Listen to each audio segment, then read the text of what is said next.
plus les générations vont arriver et plus ils vont aller loin. Et jusqu'à ce qu'on arrive à des gens qui nous disent bah Allah il est partout.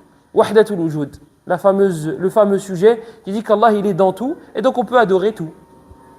Ibn Arabi, à ne pas confondre avec Ibn al-Arabi, bil alif wal lam. Ibn al-Arabi, c'était un grand savant malikite sur la sunna. Ibn Arabi, c'était un innovateur. Eux, leur croyance, ils disaient quoi? C'était la pire des croyances, parmi les pires des croyances. Ils disent, si ce n'est la pire, toute chose, c'est Allah subhanahu wa ta'ala. Et Ibn Arabi disait quoi? Il disait, quand on lui disait Ayn Allah, il enlevait son chapeau et disait Huna. Il disait ici. Ibn Arabi, al-Soufi, le défenseur de la croyance du Wahdatul Wujud, qu'on appelle en français le panthéisme, qui est le fait de croire qu'Allah et la création ne font qu'un. Wal'iyadu billah. De nombreux savants l'ont déclaré mécréant apostat. Parmi eux, Ibn Taymiyyah, Ibn Hajar, Ibn Daqiq al-Eid, Ibn Kathir, al-Dhahabi, et la liste est longue. Et le même il est passé à côté du cadavre d'un chien, il l'a pointé du doigt, il a dit Allah il est dedans. Et Al-Lawazim, ils ont été jusqu'à dire, attends, regarde la réflexion. Ils ont dit, attends, quand quelqu'un, vu qu'Allah il est partout, et que le mushrik, il adore une statue, Allah il est dans la statue, donc il adore Allah en vrai, donc c'est pas un mushrik. Et ça, c'est des gens qui s'affilient à l'islam qui ont dit ces choses-là. Ibn Arabi, مثلا. Il voulait dire, même moi, mon corps, cette table, cette chaise, vous, l'air, les livres, tout ça, c'est Allah Azza wa Jal. Et ça, c'est du kufr. Celui qui dit ça, il est sorti de l'islam. Ça, c'est du kufr.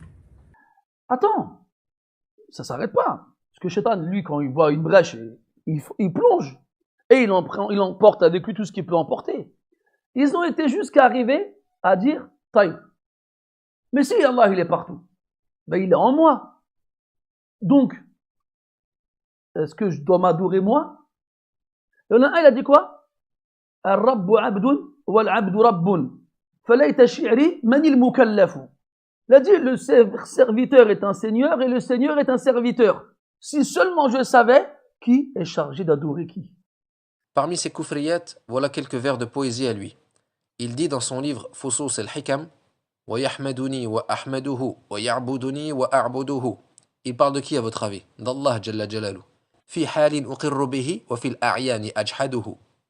Dans un autre vers, il dit Tathallatha mahboubi wa qad kana wahidan. Mon bien-aimé, yani Allah, s'est divisé en trois alors qu'il était un. Yani la croyance des Nasara, la Trinité.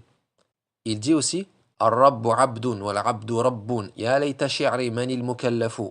Kufrun sarih, je ne veux même pas traduire, je pense que tout le monde a compris le sens global. Et dites-vous que les soufis vénèrent cet homme au point qu'ils le surnomment Al-Shaykh al-Akbar. Et ils disent que c'est nous qui ne comprenons rien à ces paroles. Wallahu al-Musta'an.